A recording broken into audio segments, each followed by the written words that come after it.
This city is Almada and is located in Portugal.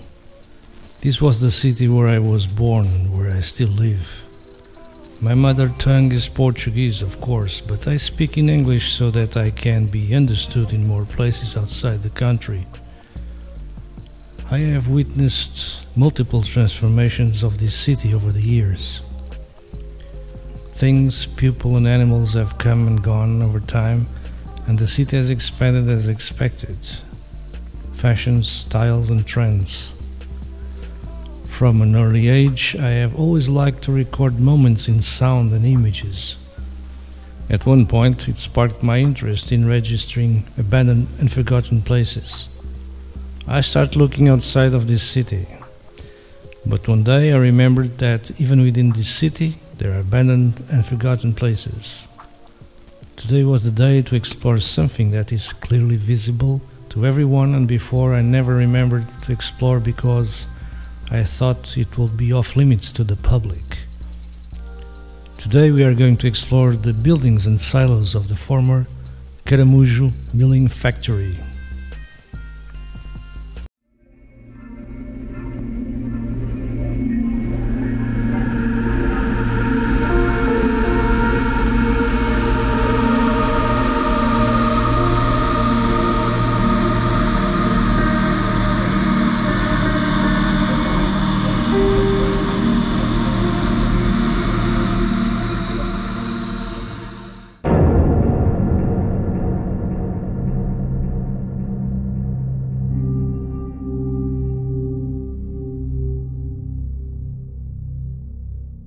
Caramujo factory was built in 1872, and a few years later, in 1889, a body was added to the previous set of 4 floors erected in the 70s.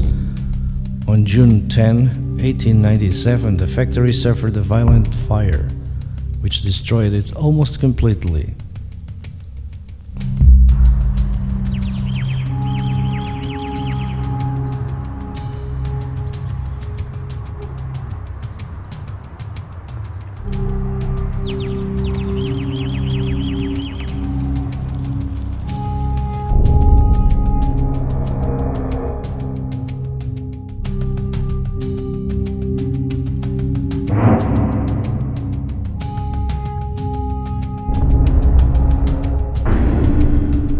The then owner, faced with the fragility of the previous construction, sponsored a new building so that such a catastrophe should not happen again.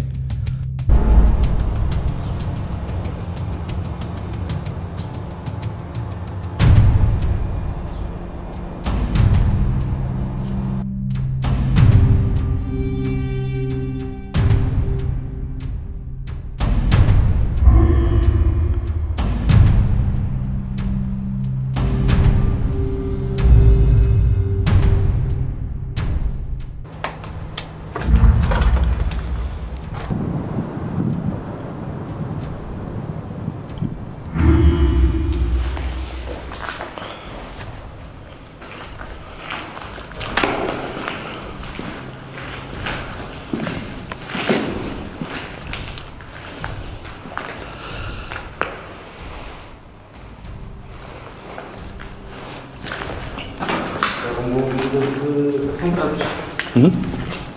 Estavam com a vida de assombrados. Pois é.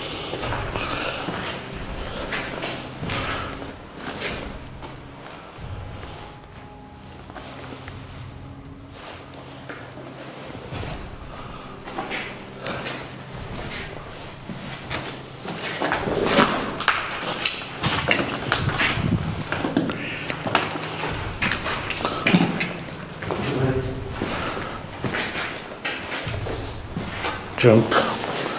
Don't fall.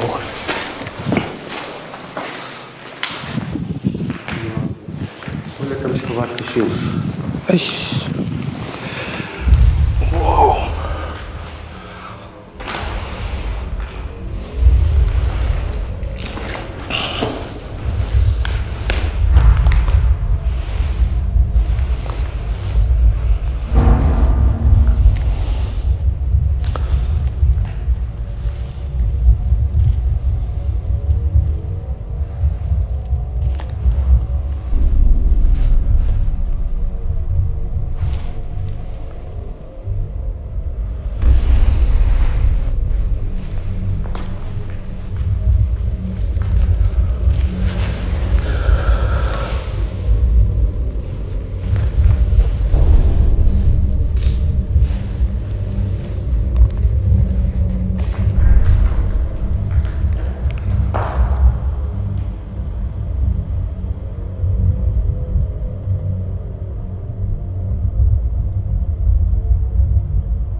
Tem que ter 3 horas. Estava aqui agora.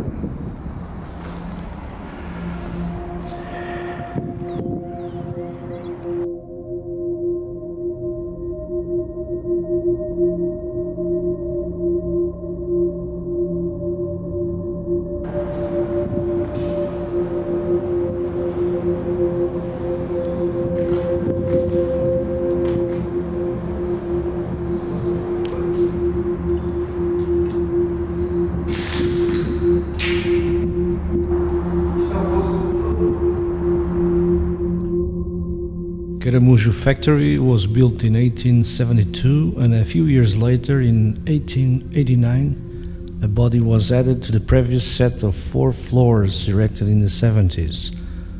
On June 10, 1897, the factory suffered a violent fire, which destroyed it almost completely. The then owner, faced with the fragility of the previous construction, sponsored a new building so that such a catastrophe should not happen again. The project took only a year to be completed, being completed in the summer of 1898, and the result was the first architectural work entirely structured in reinforced concrete and executed in Portugal. A process of French origin, patented by François Hennebique, and introduced in Portugal too before the Caramujo fire. In functional terms, the new factory followed the plan and volumetry of the original building, 6 floors differentiated according to the various phases of processing the cereals, meant that the production circuit was concentrated in a single building. The milling cycle began on the upper floor by crushing, taking advantage of gravity, and culminated on the ground floor, where the loading and unloading of products was processed. The first 2 floors have a curious organization in relation to the main facade, which is structured in double height, with high windows without giving away on the outside. The 2 floors included here. The main facade is somewhat classic, with 3 vertical panels ranked according to the dimensions of the openings. Larger those on the central body and narrower on the sides. At the top, crowning the facade, there is a running tripartite platida band with horns at the ends, framing a high pediment with the legend of the company that owns the factory, A.J. Gomes e Companhia, surmounted by a triangular tympanum. The last major phase of construction work on the complex took place in 1960, when part of the 1898 construction scheme was sacrificed for the benefit of modernization, the main element of which was the inclusion of cylindrical silos adjacent to the building. The decay, however, came shortly after, which determined the halt of work and the beginning of a relatively long process of decay. In 2002, the Almada City Council required the property from the Aliança Industrial Society, which was the first step towards maintaining the monument as a mark of the impact that industrialization had on the municipality and as a symbol of construction process, reinforced concrete, which so much success has known in the 20th century.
You ruined my shot.